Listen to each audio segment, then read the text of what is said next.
सुबह का समय था। रोज की तरह मनोहर का नौकर उसके लिए चाय बनाकर लाता है। चाय लाने में इतनी देर? तुझे पता नहीं है क्या मुझे सुबह 8 बजे ही चाय चाहिए होती है। वो साहब, आज तबीयत कुछ ठीक नहीं लग रही थी, इसलिए थोड़ी दवाई खाकर आराम कर रहा था। तुझे तनख्वाह काम करने की दी जाती है या आराम करने की? अब यही खड़ा रहेगा? जाकर काम कर। फिर रामू की तबीयत ठीक नहीं थी, लेकिन फिर भी वो बीमार हालत में काम कर रहा होता है। उसकी बीमार हालत देखकर भी मनोहर को उस पर जरा भी तरस नहीं आता। रामू काका घर की सफाई कर रहा होता है। तभी ठंड से आवाज आती है और फूलदान जमीन पर टकराते ही टुकड़ों में बिखर जाता है। इतने में मनोहर वहीं से गुजर रहा था। आवाज सुनते ही उसका चेहरा गुस्से से तमतमा गया। अरे नालायक, तुझे कितनी बार कहा है इन चीजों की ध्यान से संभाल कर सफाई किया कर, लेकिन नहीं। ये फूलदान किसी आम दुकान से नहीं आया था, लंदन से मंगवाया था मैंने। मालिक, माफ कर दीजिए, हाथ से फिसल गया। उम्र हो गई है ना। हाँ, पर मैं ठीक कर दूंगा। तेरे माफी मांगने से क्या फूलदान ठीक हो जाएगा? इसके पैसे अब मैं तेरी तनख्वाह से काट कर दूंगा, तब तुझे पता चलेगा। अरे बाबूजी, अब ये बूढ़ा नौकर कब का बोझ बन चुका है हम पर। अरे इस घर पर ऐसे लोग सिर्फ नुकसान करते हैं और कुछ नहीं। मैं तो कहती हूँ आप इसे नौकरी से निकाल दीजिए।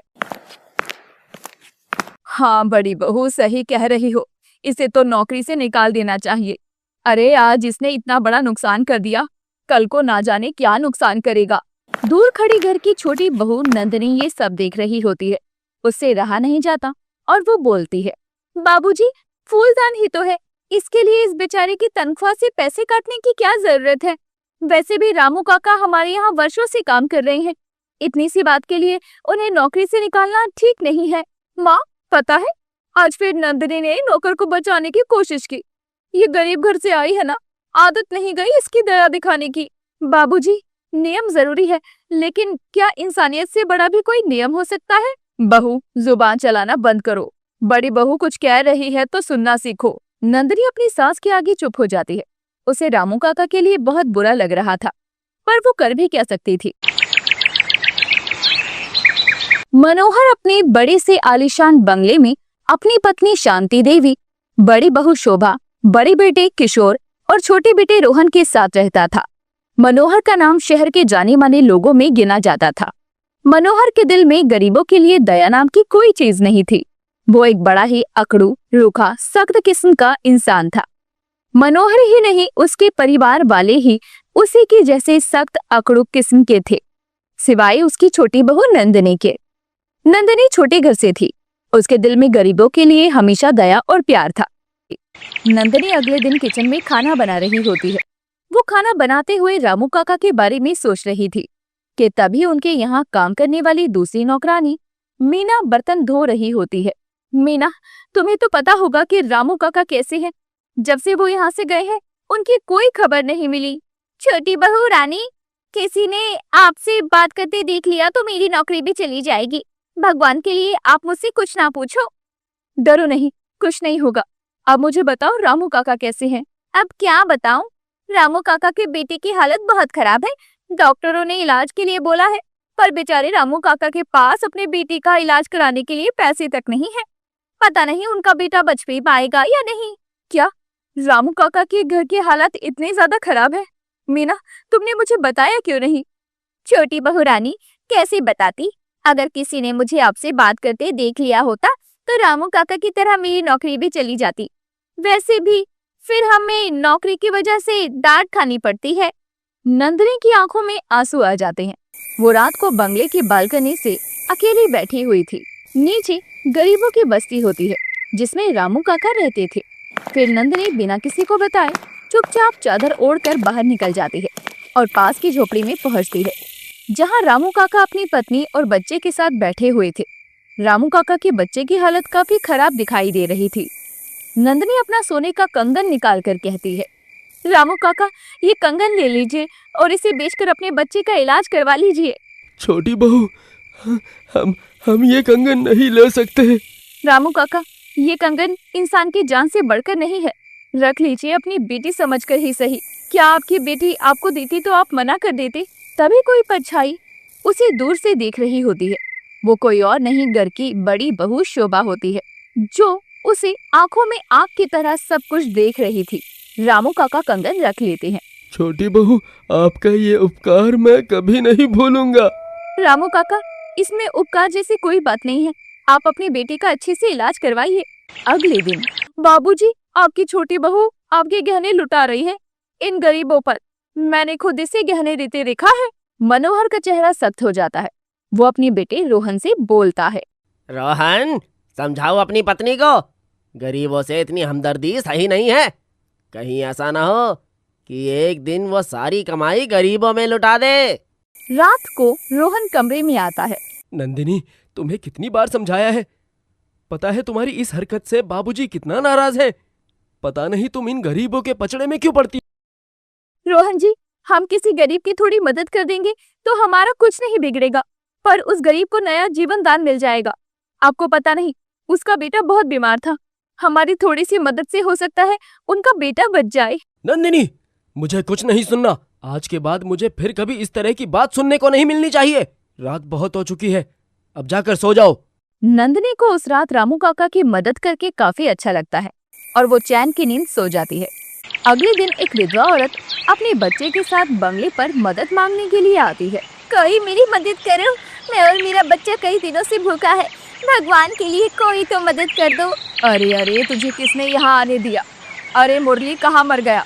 जरा इस भिखारन को बाहर तो निकाल। तभी दौड़ता हुआ नौकर मुरली आता है। अरे, तू अंदर कैसे आ गई? चल बाहर निकल यहाँ से। अभी साहब आते ही होंगे, तुझे देखा तो नौकरी चली जाएगी। भगवान के लिए मेरी मदद करो, मैं यहाँ से चली जाऊंगी। बस मुझे खाने के लिए कुछ हो तो दे दो। शांति देवी बंगले के अंदर चली जाती है और नौकर मुरली उस विधवा औरत और उसके बच्चे को बंगले से बाहर निकाल देता है। ये सब छोटी बहू नंदिनी दूर से देख रही होती है और वो बार बार उस विधवा औरत के बारे में सोच रही होती है। कैसे लोग हैं ये, एक गरीब इंसान की मदद नहीं कर सकते। बेचारे इन गरीब लोगों के पास खाने तक के लिए पैसे नहीं है और हमारे यहाँ इतना खाना खाने के बाद भी बच जाता है कि फेंकना तक पड़ता है। रात का समय था, सभी लोग अपने अपने कमरे में सो चुके थे। नंदिनी हमेशा की तरह रसोई का काम खत्म करने के बाद बचा हुआ खाना चुपचाप एक पोटली में बांधकर निकलती है और वो बंगले के पीछे के रास्ते से होकर गरीब बस्ती में जाती है, जहाँ एक विधवा महिला और उसके 2 छोटे बच्चे भूख से बेहाल थे। ये थोड़ा सा खाना है, आप बच्चों को खिला देना। बेटी, तू ना होती तो पता नहीं हम कब का मर गए होते। भगवान तुझे हमेशा खुश रखे। जैसे ही नंदिनी मुड़ती है, एक परछाई उसे देखती है। वो परछाई फिर से कोई और नहीं बल्कि बड़ी बहू शोभा होती है। उसकी आंखों में पहले जैसी नफरत झलक रही थी। अगली सुबह शोभा जल्दी उठकर सीधा मनोहर के कमरे में जाती है। बाबूजी, आपको एक बात बताऊं, कल फिर मैंने छोटी बहू को गरीबों में खाना बांटते हुए देखा। आपके घर का बचा हुआ खाना चुपचाप ले जाती है और पता नहीं क्या क्या करती है इन गरीबों लोगों के साथ। मुझे तो बोलते हुए भी शर्म आती है। अब आप ही देखिए। नंदिनी, तुम्हारी ये दया दिखाने की आदत अब हद पार कर चुकी है। क्या तुम ये समझती हो कि हम सब मूर्ख हैं? हमारे घर का खाना, गहने, चीजें सब बांट रही हो और हम तुम्हें कुछ नहीं कहेंगे। बाबूजी, घर का बचा हुआ खाना फेंकने से बेहतर है किसी भूखे को दे देना। और अगर किसी के इलाज या पेट की आग को बुझाने के लिए मेरे गहने काम आ जाए तो इससे बड़ी पूजा मेरे लिए और कुछ नहीं है। अब तुम हमें सिखाओगी कि अब क्या सही है और क्या गलत। छोटे घर से हो इसलिए छोटी ही बात करोगी। मैं सिखाने नहीं समझाने आई हूँ माँ जी। हमारे पास बहुत है और उन बेचारे बेसहारा लोगों के पास तो कुछ भी नहीं है। मेरी ये मदद चोरी नहीं, इंसानियत है। उसी समय दरवाजे पर फोन आता है। सर, फैक्ट्री में बहुत बुरी आग लगी है, आप जल्दी आ जाइए। ये सुनते ही मनोहर और उसका पूरा परिवार फैक्ट्री पहुंच जाता है और अपनी आंखों के आगे फैक्ट्री को धुआं होते देखता है। हाय रे, ये क्या हो गया रे? सब बर्बाद हो गया, सब कुछ खत्म हो गया। सब खत्म हो गया। सब कुछ जलकर खाक हो जाता है, कुछ नहीं बचता। मनोहर और उसका परिवार रो रो कर अब बहुत बुरे हाल में आ गए थे। इस प्रोजेक्ट के लिए मैंने सब कुछ दांव पर लगा दिया था। करोड़ों का निवेश, मशीनें, स्टाफ, नई टेक्नोलॉजी। यह सिर्फ एक फैक्ट्री नहीं थी, मेरी जिंदगी की सबसे बड़ी उम्मीद थी। अब कुछ भी नहीं बचा। अब हम क्या करेंगे माँ जी? ये सब हमारे साथ क्या हो गया? भगवान ने हमें किस बात की सजा दी है? ऐसा लगता है जैसे घर की लक्ष्मी रूठ गई हो। बाबूजी, ये सच है कि आग ने आपकी फैक्ट्री को जला कर रख दिया है। इसका मतलब ये तो नहीं कि हम सबकी मेहनत, हमारा अनुभव और हमारी एकता भी जल गई है? क्या मतलब है तुम्हारा नंदिनी? बाबूजी, मैंने बचपन से सुना है कि जहाँ सब मिलकर एक सपना देखे, वहाँ से ही उसकी नई शुरुआत होती है। हम सब एक बार फिर से इस प्रोजेक्ट को खड़ा कर सकते हैं। आज हमारे पास धन नहीं, लेकिन हमारे पास लोगों का भरोसा, मजदूरों का साथ और परिवार की मेहनत और उनका अपनापन है। हम फिर से अपनी फैक्ट्री खड़ी कर सकते हैं और प्रोजेक्ट को पूरा कर सकते हैं। तभी रामू काका आकर कहते हैं, साहब, अगर आप छोटी बहू के कहने पर दोबारा फैक्ट्री खड़ी करें तो हम सब मजदूर बिना मजदूरी के काम करने को तैयार हैं। बस आप हिम्मत मत हारिए। पापा, मुझे लगता है नंदिनी सही कह रही है, हमें उसकी बात मान लेनी चाहिए। मनोहर नंदिनी की बात मान जाता है और फिर एक नए सिरे से फैक्ट्री का काम शुरू होता है। 2 महीने बाद फैक्ट्री फिर से खड़ी हो जाती है और उनका वो सब कुछ लौट आता है जो कि वो खो चुके थे, वो भी नंदिनी की मदद से। प्रेस कॉन्फ्रेंस होती है और मनोहर कहता है, पहले मैं मालिक था, अब मैं सहभागी हूँ। जिस बहू को हम गरीबों को खाना बांटने वाली समझते थे, उसी ने हमें सिखाया कि वक्त पर इंसानियत ही असली संपत्ति होती है। आज जो ये फैक्ट्री खड़ी है ना, वो नंदिनी की सोच, उसकी हिम्मत और उसके उसूलों का नतीजा